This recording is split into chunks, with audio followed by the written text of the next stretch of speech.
Hey guys, so Sarah bringing you an extra video for today. Now today's video is a Q&A. So basically I try to do these once a month to make the interaction between me and you a little bit more. As a YouTuber and audience, sometimes it's very easy to be like, you're the audience, I'm the YouTuber. Where here we can connect a little bit more. You can get my opinions on things that may not necessarily be in the commentaries or the videos or other videos. But also you may be able to learn some things. I know when I first started out on YouTube or League, I had no idea and I didn't really have anybody to ask the questions to. So that's what I offer myself as. I offer myself as tribute. Now today we're trying a new way of recording. So you might actually be able to tell the camera is a little bit better quality. I've used this a few times in the past. But this is my Canon G7X camera. It's the one that I'm going to be taking to Insomnia next week. I just wanted to make a video on it just to make sure I get the settings right. You know, I'd rather this video go wrong than the vlog video. But also I'm recording with a new microphone. I'm testing it out. You know, I don't know in this video. I'll put on the screen right now what mic I'm using. I'm either going to be using the camera mic or I'm going to be using the lav mic, depending the quality. I just want to see which one is better. But anyway, so I asked for questions in a recent Unranked to Diamond episode, so we have a lot to get through. I doubt I'm going to get through all of them. And I'll say if your answer does, or your question doesn't get answered, just throw me a question on Twitter or Discord or something like that, and I might be able to get through it. Anyway, let's begin. So the first question is, what is my favorite anime and why? So yes, I'm a big anime watcher. Right now, I'm working my way through Code Geass or Code Geass season 2. It's pretty good. But my favorite, it's probably, you know, again, I'm not somebody that goes with hype trains or anything. So what my answer is exactly what I love. It's probably One Punch Man, Boku no Hero, or Attack on Titan. And I know all three of those are like people that are like, oh, they're so good. I just like them. Like, I didn't even need any hype from the rest of the community. If I just watched them without any other hype, I would have still loved it to this day. Also, apologies that one square is missing. Those are sound absorption panels, and one fell off in the heat of the summer. And I haven't stuck it back on, so hopefully your OCD doesn't kill you that I'm missing one. But anyway, but yeah, between those three. Next one is, do I think Elise is a good jungler to start learning jungle? Yeah, I think she's pretty good. She's more advanced than other starting junglers, but if you can get good with Elise, you'll probably be good with everything. She's got, you know, decision making. She's got a stun. You've got to really decide which, you know, how are you going to start a gank? Are you going to be in human form and go for a cocoon, or are you going to go in spider form and repel onto the enemy? So decision making is really big on her, but she has a relatively easy clear that you're not going to die. A lot of junglers, when they first start out, they actually get killed by the jungle because they're not really sure about it, where at least that's nearly impossible to happen. So yeah, pretty good.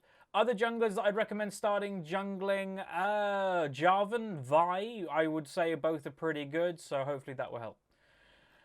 Next one is, let's find one. What do I think of the term a boosted animal?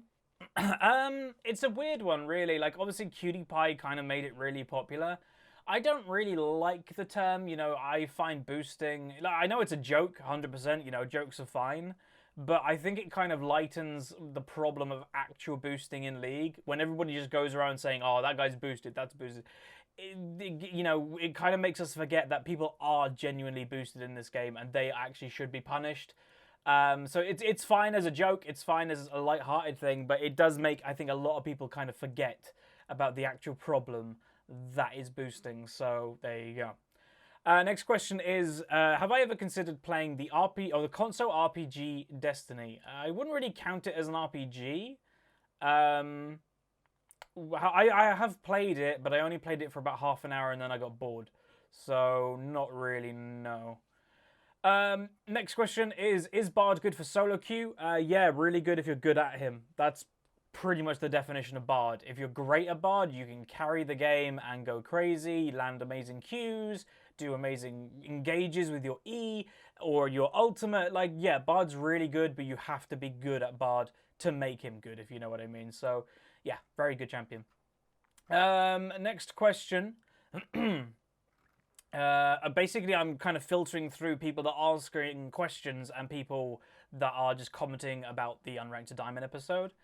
Here, next one is, am I in a relationship or looking for one? Not currently. Am I looking for one? Again, it's something that I'm like, if it happens, it happens. I'm not somebody that goes out my way to make it happen, because if it's forced, it's probably not going to last. You know, that's kind of my opinion on the matter. But not currently, no. Next question is... so people are asking about LOL skill a bit. Yeah, I'll just talk about LOL skill for a bit more. So my loading screen, people still to this day, and I still don't know how, ask what loading screen is that. I've said it for episodes. It's a website that I look up the game. When I'm in the actual loading screen, I take a screenshot and then edit it in for the video. So you just get a little bit more statistics for the video, which I always thought was a really nice feature. I think I'm the only YouTuber that does that in any of these series. And I will say, if any other YouTuber does do it, I'm probably the first one that did. I think it's just a nice extra thing to do.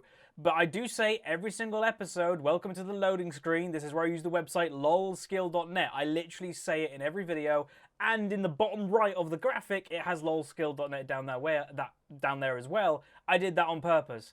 But yeah, it's a website that you look up the game when you're in the loading screen, the actual loading screen, and it will give you all the statistics on people. This person particularly is asking, what is the R and N? Both are ranked wins and normal wins. So it just tells you how, much the person has played. And it's a good indication to me, especially if someone is a smurf. If they've got a low amount of normal wins and a low amount of ranked wins, the chances of them being a smurf is pretty high. So there you go. Next question is, what does open mid mean? Open mid means if you're in a game that's not going well, or say you're feeding or whatever, some people have the instant reaction to say, oh, open mid, this game's over. Open mid basically is the philosophy of you as a team do not stop the enemy going down mid lane, so they can end the game as quick as possible. This whole phenomenon started in Korea.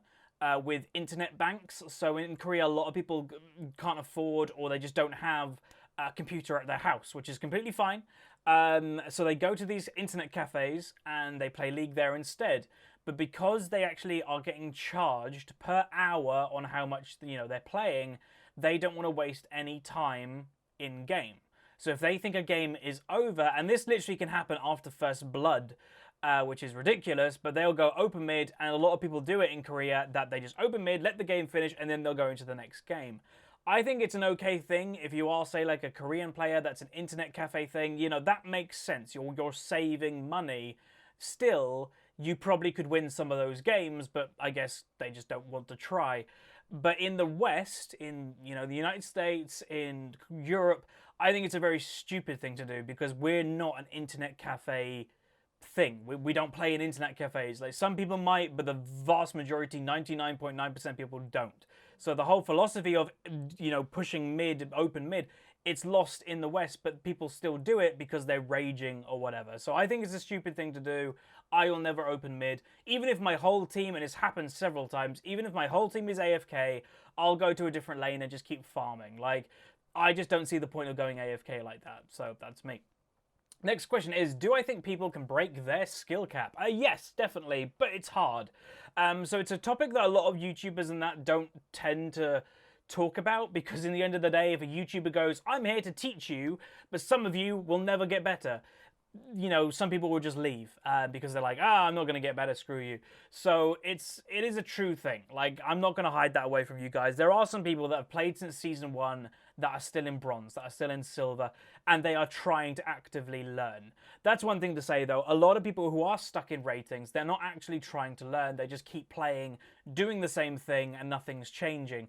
So if you are in that position that you're like, I'm stuck in this rating for ages, look to just learn stuff. Look to actually just pick up extra knowledge, pick up a new champion, just change something and see if something else clicks. I've known several people that were in bronze or silver, then they picked up a new champion, they clicked with it, and then they got to diamond because they're just really good with that particular champion. Do that, experiment. Again, if you're in the lower ratings, this game isn't your job, it's a hobby, it's a video game. Try to have as much fun as possible, and if you are stuck in rating, it's not, trust me, I can say, for the Unranked to Diamond series, it's not a fun thing. So just try something new, and that might help. So that would be my advice there. But yeah, you can definitely break your skill cap. Let's go me as an example. Season 1, I played 6 ranked games. I lost all 6. Season 2, I was a silver player. a comfortable silver player. If I played a little bit more, maybe I'd get gold in Season 2. But then I made League of Legends my main video game, and then suddenly, boom, Diamond 1 in Season 3. You can definitely do it, but you need to put a lot of work and time in. I didn't just randomly get to Diamond 1 without any, like, change. I absorbed so much knowledge from the pro scene, from streamers, from guides. I actually, when I was in-game, was taking note of what I was doing bad and remedied that. That's what you got to do if you want to break your skill cap. And it will happen occasionally. Next question, and while we're doing this, apologies, I'm opening a Red Bull. Some people are going to shout at me for doing this, but it's my one guilty pleasure nowadays. So yeah. What do I think of the new Assassin's rework? I think it's needed. A lot of Assassins kind of feel kind of old or weird in the way that there's the weird thing with having an Assassin in a MOBA is there's very little counterplay to an Assassin, but that's the whole point of an Assassin. So I don't know what they're going to do that kind of makes them still feel like an Assassin, but if they're saying we're going to get rid of their one-shot potential. I'm not sure how that's going to happen, because if an assassin can't one-shot things, then they're going to be a pretty useless assassin, which will just make bruisers and that even more OP. So I've no idea what they're going to do, honestly. I'm just waiting to see what they're going to do. So there you go. Next question. A lot of people are quitting League because it's no longer interesting for them after playing many years. What could Riot do to solve this problem? Just entice them with something, like something new. Like the League has been relatively the same for the past 4 years, but it's got worse in Season 6 because of the rank system. For a lot of people, may not necessarily for you, but a lot of people are like, it's been the same, but then they just made it worse with the new rank system. A lot of these people would have continued playing if the rank system stayed the same. So Season 7, the rumours that there's the new rank system, I think that will definitely help. That will bring back some people. But other than that, I'm not really sure if these people will come back. League is a very draining game, emotionally, mentally, everything. Like, some people quit and they're like, I'm just done. And then they just realise, I'm happy without playing this game. It's the same with World of Warcraft. I remember I had a realisation once. I raided 7 days a week. I got the crazy good gear. And then I kind of thought to myself, why did I just do that 7 days a week when I should be revising for my exams? I had a realization and I quit like the next day and I focused on my exams. So yeah, I don't know. It's a bit weird. Okay, we're back. Just got to make sure that this camera only records in 15-minute segments. So I just cut it early to make sure I don't get cut off mid-sentence. Next question is, will I make an unranked diamond in Season 7? Yes, I'm planning to, but I might do it a bit different. So the past 3 unranked diamonds, including the current Season 1, I play a variety of champion pool. I think we've played 65 or something champions out of, I think the account owns about 80 or something like that, which is pretty high. I think next season I might do different. I might do a main climb to diamond, see how quick I can do it instead. And then for the rest of the season, I'm planning to do... So yeah, I'm going to do an unranked diamond, but I'm going to maybe do it as quick as possible, or relatively quick. But then I'm planning also to do an A to Z series, A to Z commentary series. So I will play every single champion in the game in order on a series. So I'm planning to do that next season as well. Whether I do that on my main account or Smurf, I'm still undecided, but that's going to happen nonetheless. I probably will do it on a Smurf now that I think of it. Probably I'll do it on Admiral Banter, because that account, by the time next season comes, it should pretty much own every champion. So that's my ideas and plans for next season. Next question. Do I think any champion is truly broken or uncounterable? Some people say champions like Trundle and Nasus are literally unbeatable late game. No, they are. Like, some people got confused in the Lux episode when I kept saying, oh, Skarner's relatively easy to beat. He is easy to beat. You know, when you looked at our team comp, we had a Lux and stuff like this. Champions that are known to be unbeatable, you just have to just look for the champion's weakness. So Skarner, example, you just bind him and CC him and he can't do anything. You kill the rest of the team, he's alone, he can't do anything alone. Stuff like that is what you got to kind of look for. Nasus, again, you buy a QSS, kite him around everywhere. Trundle, again, you do the same thing. Like, these champions that you're mentioning are kind of all the same. You just kite them and you just work as a team. or you just ignore them for a while, kill the rest of them, then kill that person. So no, there's not a champion in League that is truly unbeatable. If that was the case, it would be picked or banned every game, and that's not a thing. There are strong champions, but every single one of these champions can be beaten. So yeah, there's not an unbeatable champion in the game. What are your top 5 easiest / good champions for new intermediate players? Honestly, I hate giving advice of what champions to play because it's a very personal thing and everybody's good at different things. It's when people go, Huzzy, say a champion I should play. I don't do that because I might suggest something that you suck on. So if you're a brand new player, just play something that you think looks cool. It's the way that I did it. It's the way that most new players do it. It's the best way to do it. Don't, if you're a brand new player, I think watching the pro scene's fine, but don't take the picks from the pro scene seriously because you should be just kind of going into your own mold and, what do I enjoy in this game? If you're especially new, that's what you should be doing. So hopefully that helps. Next question is, do I have work? And if you have, what kind is it? And what is my future about this YouTube channel? Do I have work? No, this is my job. For those that don't know, I was a university student. I just graduated back in May. 3 years degree. I actually was given 2 opportunities for jobs, but I turned down both. Because I got the highest grade possible, and alongside this YouTube channel in the gaming industry, it's pretty good on a CV, surprisingly. But yeah, I turned down 2 jobs, and yeah, I have no regrets. I earn more money than I ever would there.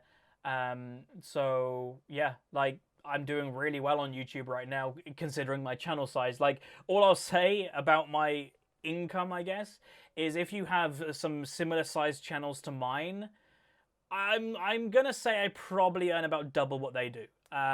It's just the way that I do my videos. It's the algorithm that I do and all that stuff.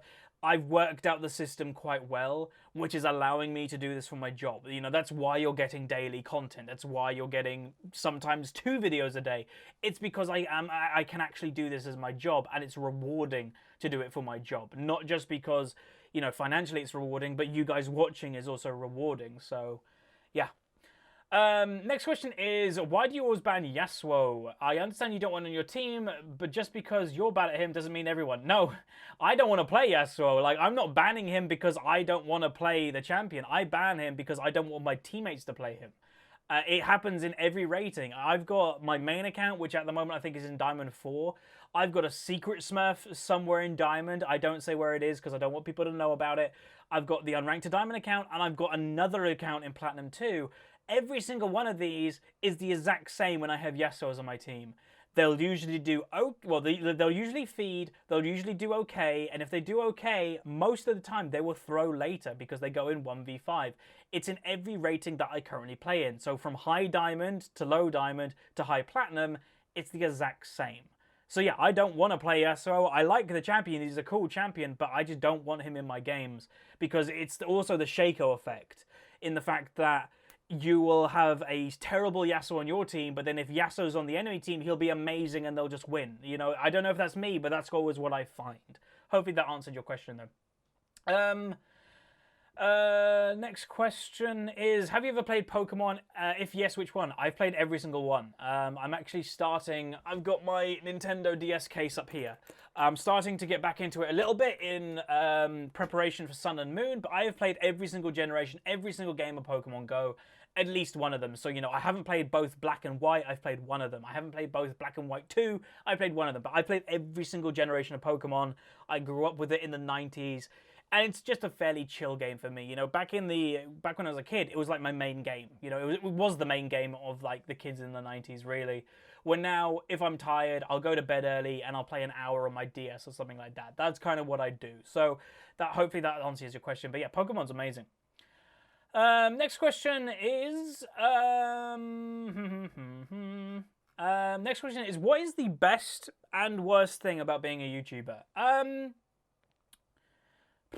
This is honestly the question. I was reading through the questions earlier, and this is the question that I think I'm going to ask the other YouTubers that I meet when I go to Insomnia next week. So if you don't know, I'm going to do a vlog when I'm in Insomnia, and I want to ask all the YouTubers the same question, but hopefully get different responses from them, obviously. So I think that's what I'm going to ask.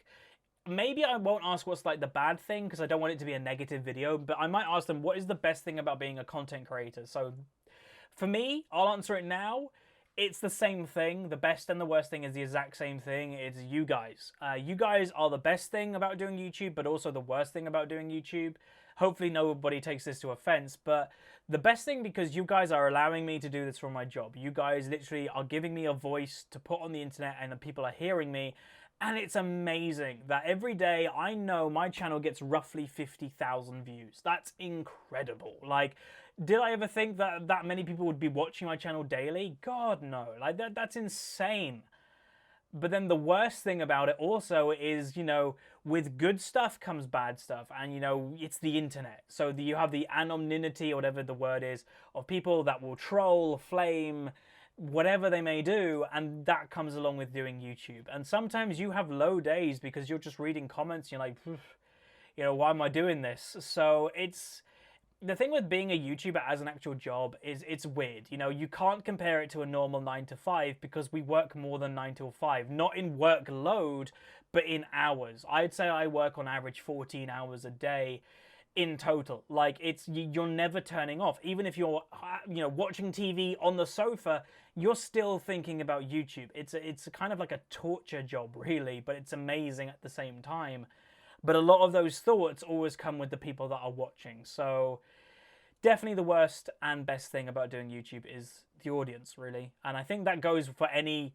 I'm not comparing myself to celebrities, but I think it's the same for actors or anything like that. It's the best and worst thing. So hopefully that answers the question. Next one is, will I ever collab with Fox? I'd love to. He's a busy man. I've known him for a good amount of time now, like 3 years. I'll definitely be with him in Insomnia. I've already talked to him on Skype saying, hey, we're going to be together. He was like, good. So he'll be in the vlog. He'll definitely answer the question that I'm going to ask him. Will we ever collab? I'd love to. You know, my main collabing YouTuber that I do work with, obviously, is Fi. I'd love to get Fox involved, but he's busier or he has a different schedule than me and Fi. But I'd love to do something with them, both. Like, honestly, they're both great guys. I in my own heart, like, I guess, I'd love to do a Rank 3s series with them. Rank 3s doesn't have much, like, hype on YouTube. I'd love to do something like that on YouTube, because nobody does it, and it'd be kind of cool to have 3 YouTubers involved. So, you know, try and convince those guys on Twitter or their YouTube comments if you want that to happen. I'll mention it to them as well, but, you know, it'll be kind of cool. Do I think NA will ever win Worlds? Yeah, I do. North America, if shown by history, is good at something eventually. You know, with the population that they have, with the resources that they have, if they're behind in anything, they'll definitely eventually catch up. Olympics, football, basketball, they'll always catch up, you know, so definitely I think they will. Will they win it this year? It's a good chance. The TSM squad is looking amazing. This is the best chance they've ever had. But if they don't win it this year, then next year will probably be the best chance that they've ever had. So, you know, probably, yeah. Next question is, have I been keeping up with the Olympics? Yes, I've been watching. My sleep schedule has been completely stupid the past week or two, waking up at like 2 o'clock in the afternoon, which, trust me, has been a nightmare for doing videos because I've been watching all the Olympics live, which finishes about 4 or 5 o'clock in the morning for me. But I've loved it. I loved every moment of it. You know, I've watched some of the highlights throughout the day, but the highlights are nowhere near as good as watching live. So yeah, I've loved it. Like, I love the Olympics. If you don't know, I used to be a very big person in athletics, and it makes me want to get back into it, kind of. So yeah, it was amazing though. And if the follow-on question, now, what events did I do? Mainly 100, 200, and shot put. I was pretty quick, was county level and all that good stuff. And yeah, I do miss it quite a bit. Surprisingly, I was a very quick runner, but I stopped doing that after my injury, so that kind of sucks. Next question is, cats or dogs? Dogs, I just prefer them. What is the most challenging thing when you are developing a game? I'd say ideas is hard. You know, if you've got the mechanical and technical skill, things aren't that difficult, but actually coming up with ideas that would be good for the game, they're the most difficult parts. The creative part is good. You know, in an actual game studio, they would have creative people that say, we want to do this, and then the technical people will just go do it. Like, it's hard to come up with ideas that are original and good and fun for a video game. Next one is, what ELO did I get in my first season of League? If I continued playing in Season 1 in all my ranked placements, I would have been the lowest rating possible, most likely. I did 6 ranked games in Season 1, so you have 10 placement games. I did 6 of them, and I lost all 6. So I definitely would have been the equivalent of Bronze 5, most likely. But I didn't complete it, but then my first actual season of completing my ranked stuff, I got to Silver and 10 ELO off Gold. It was a different rank system back then. So basically, I was one win off Gold, but I just never did it. So there you go. I'm going to reset the camera again. Okay, we're back. Next question is, hi Huzzy, I'm currently Silver 2. Do I think it's possible to master this year? Do you want the inspirational answer or the real answer? No, I'm going to say. You know, I know I give the example I was Silver and went to Diamond 1. The game was a little bit different back then. It wasn't as big back then. Where now you have an audience and community of players that know the game a lot more. Where in Season 3, it was still a relatively new game, so people were kind of still learning. So, yeah, no. I'd say, even if, like, you want to get high rating, have smaller goals. I've done several videos about goals in the past. Setting smaller goals is by far the better way of climbing. If you're like Silver and you want to get Master and you never get there, you're just going to be disappointed with yourself. Say you're Silver and go, I want to get Gold. When you get Gold, you'll have a morale boost, and then you'll be like, oh, I can keep going. I'm going to go to Gold 3. You get to Gold 3, you feel good about yourself again. I want to get Gold 1. You get there, I feel good about myself again. Then you're in Platinum. Do smaller goals, and you'll find yourself having kind of nicer boosts more often, is what I'd suggest. Next question is, have I ever been to New Zealand, or will I be coming to New Zealand? No, I've never been. Would I like to go? Sure. I don't know what I'd go for, maybe on holiday sometime, but I wouldn't ever go by myself or anything like that. But yeah, I've never been. Would I like to go? Yeah, sure, definitely. Next question is,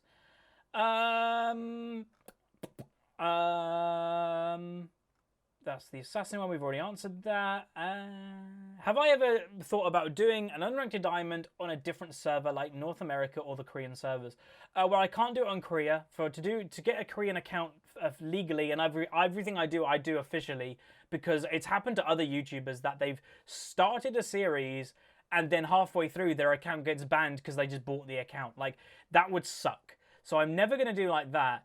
I never can get a Korean account because you need a Korean social security number. So I don't have one of those, obviously. I do have a North American account that was Diamond 2 in Season 4. Would I ever do an unranked diamond on it, though?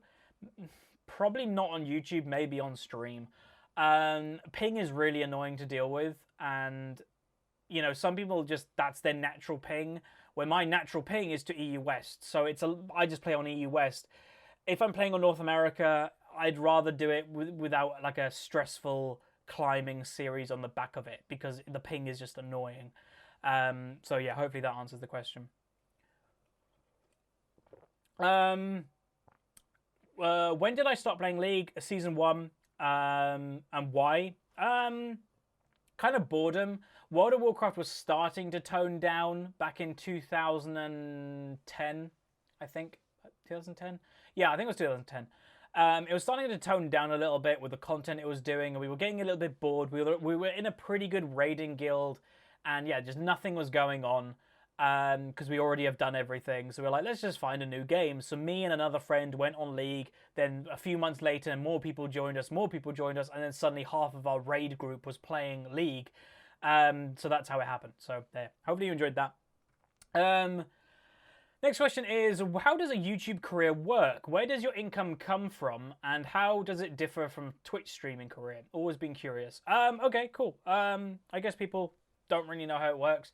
So the adverts that you guys may see on these videos, that's how I get paid. And I know adverts suck and they're annoying, but that's how your favorite YouTubers get paid, is those adverts. That's why ad block is a really sucky thing to someone like me, because it just gets rid of potentially me being able to do this as a job.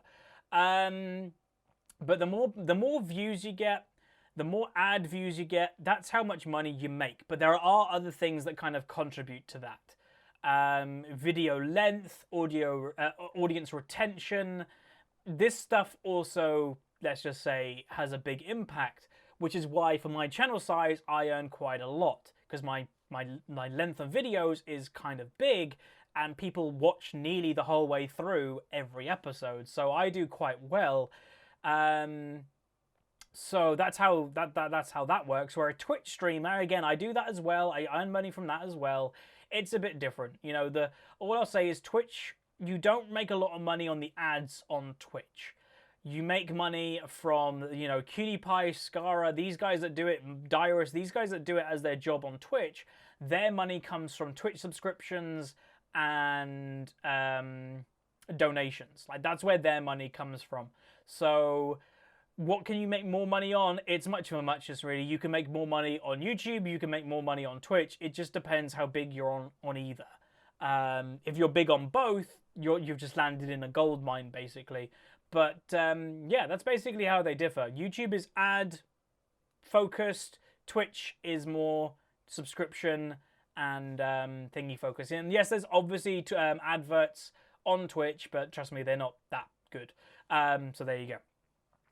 Next question is, what is my favorite anime this year? So I said my favorite anime is right at the beginning of the video, but this year specifically, One Punch Man was the end of last year. Probably it's between two: Boku no Hero or My Hero Academy, or Mob Psycho 100. Both of them are really good. If you've not watched either, I would definitely recommend it. Just go watch them; you will not be disappointed. Next question. Where is it? There is a question. Okay, so this question is, what is a thing that you've always wanted and... No, what is a thing that you've wanted and recently got, or have you never got it? Interesting question. I'd say... The thing with being older, and I'll say if you're a younger person watching this video, eventually you're going to get to a stage in life, if you're doing quite well, that you can just get what you want. It's why birthdays or Christmases become less important. Because as a kid, you're like, I get my Xbox at Christmas. Whereas an adult, you know, I've got a PlayStation 4. I had an Xbox. I got rid of it recently. But when I wanted one of those, I wasn't like, I'm just going to wait. I just literally bought it right then. That's what being an adult is about. So what is the biggest thing, though? I don't know if you heard the doorbell just then, but I ordered something today that I've kind of wanted for a while. It's very adult. It's a handheld vacuum. I just bought an expensive handheld vacuum because it's very annoying to like clean my room with a big vacuum cleaner. So I was like, I'm going to buy a good handheld vacuum so I can keep on top of it. That one's a bit lame, so I'll say another one. Probably my car, honestly. Like, I still have not passed my test. I've been on a bike for the past years, living in a city. But I always was like, if I buy my car, one, it'll make me want to drive. It'll make me want to pass my test. But yeah, just as a quick story about my car, because, you know, I love cars, by the way. I'm a massive car person. I'll put a picture of it on the screen right now. The picture I'll put up is the day I bought it. That is literally right then. I just signed all the papers. I came out and I made my dad take a picture with me in front of it.